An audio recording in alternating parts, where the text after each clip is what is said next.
Yes, Maria. Yes. Okay. So good afternoon. Good morning for me because right now I'm in US installing some systems for a customer. This is why all these things like maybe the internet connection at the hotel is not so good. I don't know, but sorry for that. So my name is María Cabanes. I'm product head from validation hardware at my company, ZT Zurich MedTech. And first of all, in this first slide, I choose to put one of my pictures at the mountains because I really consider life is not only working. So I like what I do and I really enjoy doing it, but I also love being outside, always doing many sports. So I will start telling that I'm from Alcoy, a city that is 1 hour south from Valencia. And so I studied telecommunications engineering in the University of Alicante. I think they introduced me before. And then I did a Master of Science in Technology, Systems and Networks of Communications in the Politecnica in Valencia. And in both studies, I'm working with waves, but in these two first studies, I used to work for acoustic waves. So all my projects were related with acoustic waves. So I developed some project where I was designing filters to reproduce sources in wave field synthesized systems. I don't know if you know about that. It's an array of loudspeakers where you can reproduce any signal and make it sound like, for example, it will be like close to my ear or they're sitting in the sofa back to me. So these kind of things. When I finished those studies, I went to Germany. I was working for the Fraunhofer Institute, also with a project related with organs, the pipes at the churches, and we were helping the constructors of those pipes to tune those pipes without wasting the material. And after that, I came back for a while to Spain. I was teacher in Spain, and suddenly I got the opportunity to go to Switzerland and do a PhD. And I did it in the Paulscher Institute in Switzerland, and it was in the nuclear department. So I put aside the acoustic waves, and I started working with microwaves. So this is also possible for me because of the master studies at the Politecnica in Valencia. And so what I developed during my PhD, it was a microwave cavity for the production of recycled nuclear fuels. So the nuclear waste was processed in the microwave cavity I designed, like contactless, in a way that when they burn again this nuclear fuel, they were able to reduce the time that the uranium needs to recover their natural properties. So, and then, so while I was doing my PhD in Switzerland, I got in love with the Alps because I'm really a pure mountaineer. So I'm always climbing and doing many things at the mountains. So I decided that I wanted to stay there. And I started my position in Zurich MedTech. So here is where I work. We do life science, and we have software and hardware tools for life science applications. So I'm in the company. We are 27 workers right now. And the thing is that it's not only, so we are 3 companies together. There is ZT, which we are only 20. And then there is SPEAC, which I work also for, and ITIS Foundation. So in the ITIS Foundation, we have the PhD and the postdoc students. And the thing is that together, the 3 companies, what we do is the PhD people, they use our tools from the other 2 companies to develop their PhDs. And at the same time, they do research that can contribute to optimize our tools or to develop new tools for the market.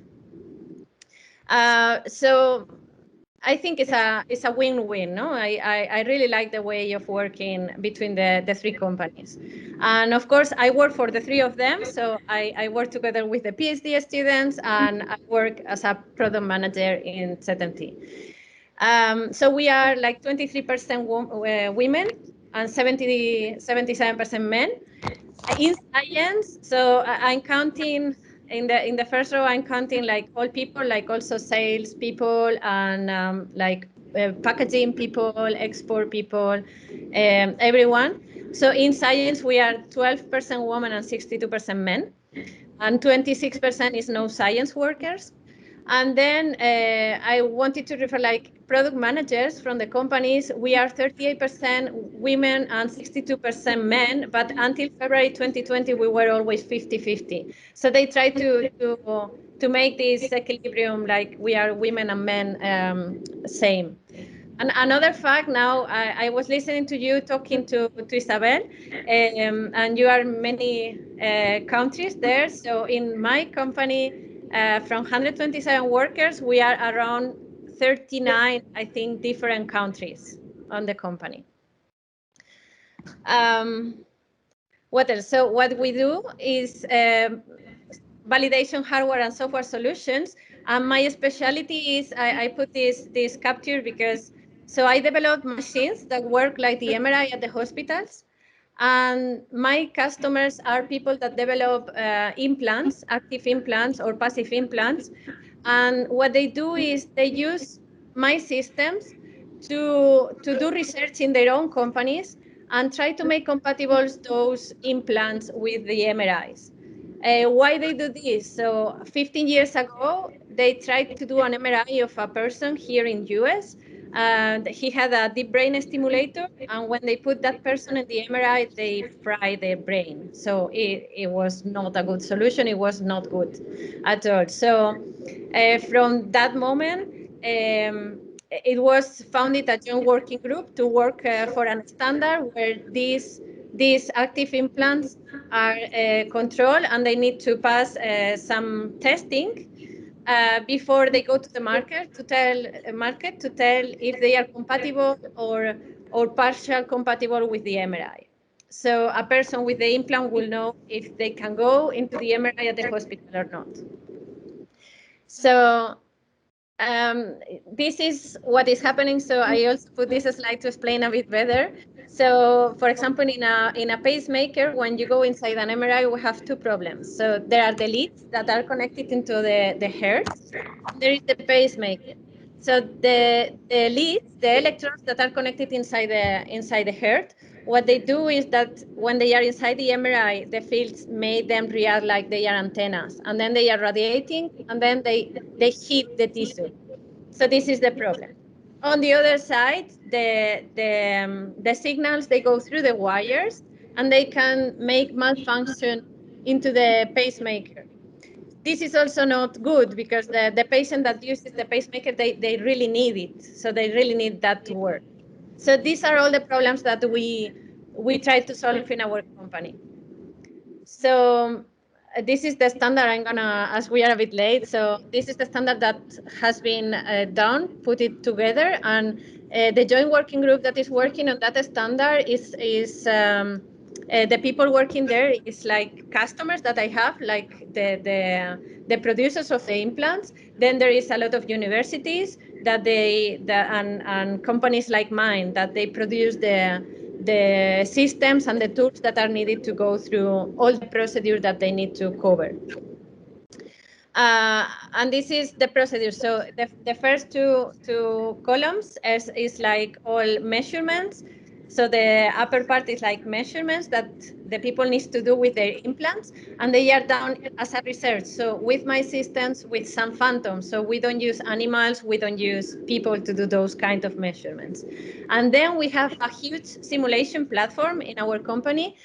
And I will go to the next one. So, okay, so this is the hardware, sorry.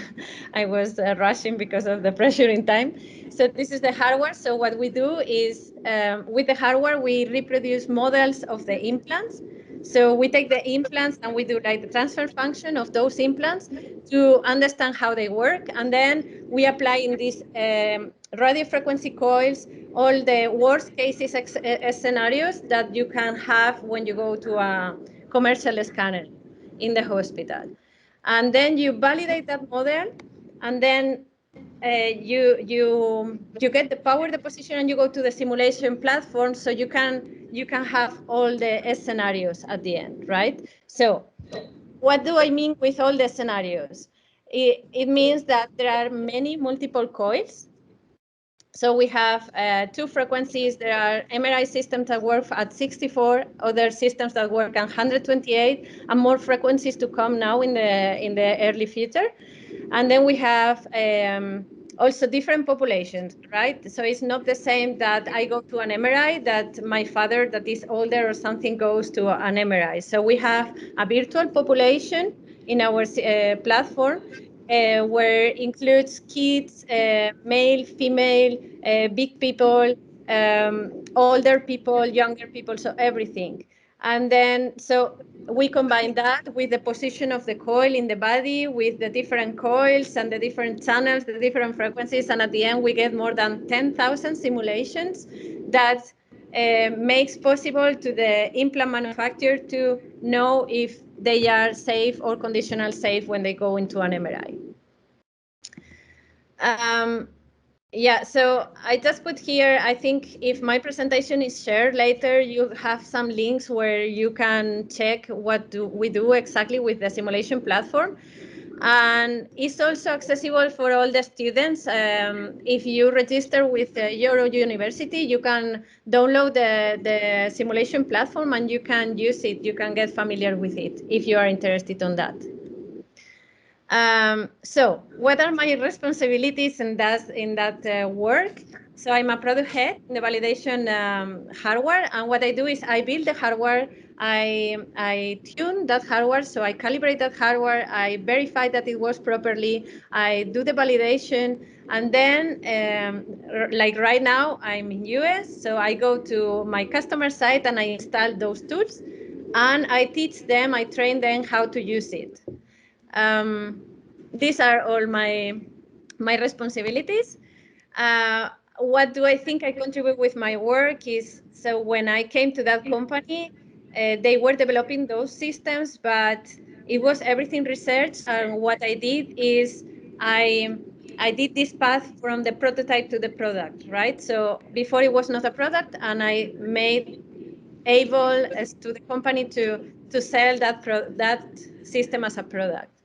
What I really love is also like the customer support, what I'm doing now, coming and training them to use my systems, to make them familiar with those, so I can help later online also when they have a problem.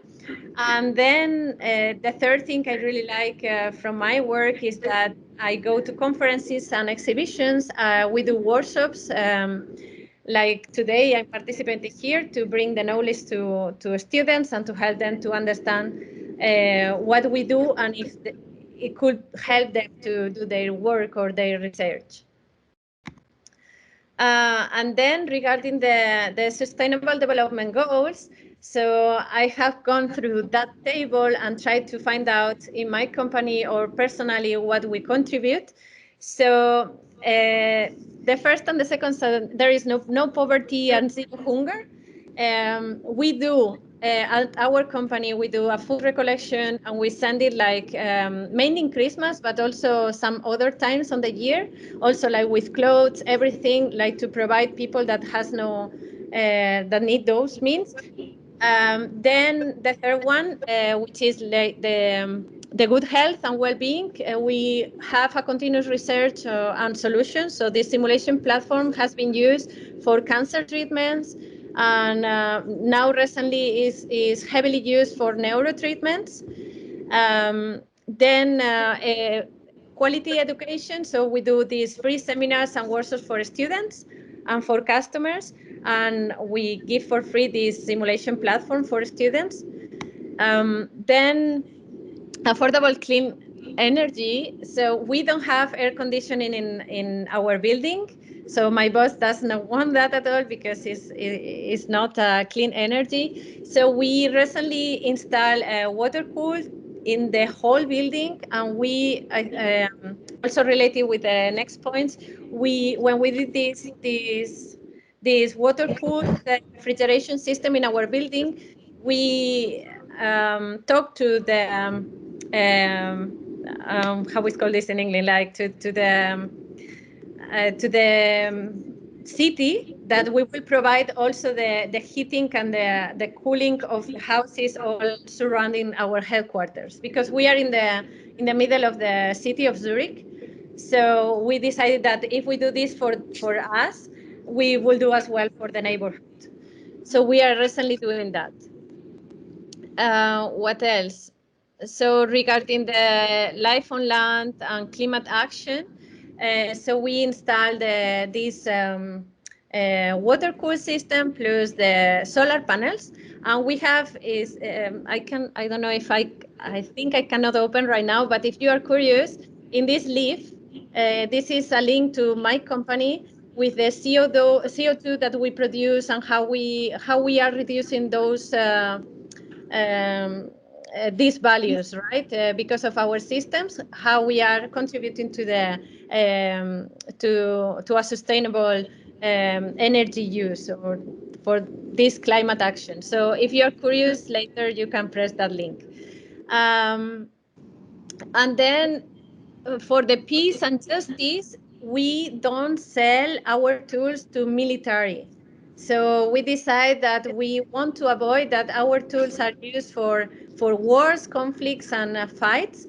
And then when someone from the military service is contacting us, usually we don't accept, we don't sell the equipment.